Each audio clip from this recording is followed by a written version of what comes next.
সপ্তম রমজানে ছিল আমাদের হলো ইফতারির দাওয়াত। তো আমি রাজশাহী থেকে বাসায় গিয়েছিলাম।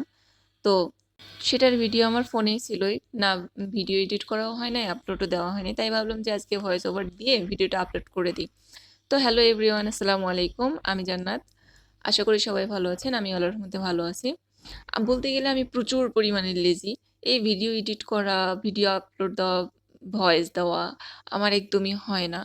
যেহেতু এই প্রফেশনে আসছি তো এগুলো করতে হবে। তো সকালে ঘুম থেকে উঠে বেড টেড গোছায়ে ফ্রেশ হয়ে তারপর একটু বাইরের আবহাওয়া দেখতেছিলাম। এত পরিমাণ রোদ উঠছে, আল্লাহ কি বলবো। তারপর বাইরে আসলাম, আসে দেখতেছি এখানে সবাই মানে ইফতারির যে করবে, পোলাও করবে, সেটার জন্য সবাই তৈরি করতেছিল, মাংস কাটতেছিল, এদিকে মাছ রেখে দেওয়া।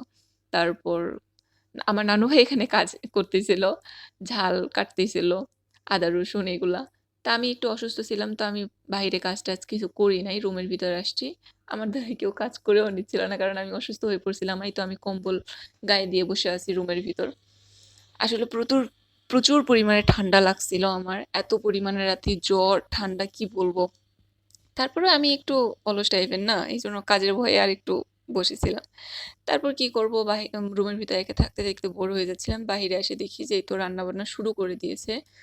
এদিকে একটা মামা হয় মনে হয় আমার সম্পর্কে, উনি রান্না করতেছে, আর ওইদিকে আমার নিজের মামা এগুলা ধোয়াধুয়ি করতেছে, মাংস টাংস এগুলা। তারপর বাহিরে ৩টার দিকে এটা আমাদের বাসার সামনে যে পেয়ারা গাছ আছে, ওই পেয়ারা গাছে অনেক প্রচুর পরিমাণে পেয়ারা ধরছে। তো যেহেতু সবাই রোজা আছে, ভাবলাম যে আর বাসায় তো থাকাও হয় না, ওভাবে খাওয়াও হয় না, পেয়ারা পাড়ে নিচ্ছিলাম একটা মামার থেকে।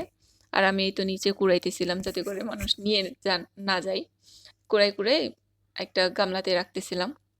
তারপর বাসায় আসলাম, আসে দেখতেছি যে সালাদ কাটতেছে আমার মেজো খালামণি। এটা সালাদ কাটতেছে, তো মানে ইফতারিতে দেওয়ার জন্য এটা।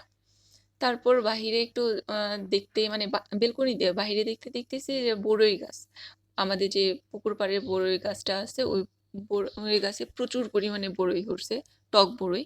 এই জন্য আচার করার জন্য পারতেছিলাম যে নিয়ে যাই আচার করব, মানে রাজশাহী নিয়ে যাই আচার করব আমি।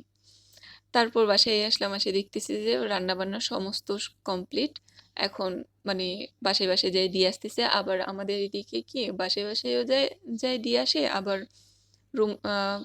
তারপরে এই তো একটু ইফতারির জোগাড় করতেছিলাম, সবাই ইফতারি করে দিচ্ছি, ইফতারির জন্য মানে সবাই প্লেটে প্লেটে দিয়ে দিচ্ছিলাম। তারপর রুমে আমি কয়টা খেজুর নিয়ে এসে বসে আছি, আর আমার এটা খালাতো ভাই, ও গেমস খেলতেছে ফোনে। আর আমার বলছে, আপু তুমি খেলবা? তো আমি বলছি, না তুমি খেজুর খাবা? ও বলছে, হ্যাঁ দাও। তাই তো আমার ভিডিও এই পর্যন্তই।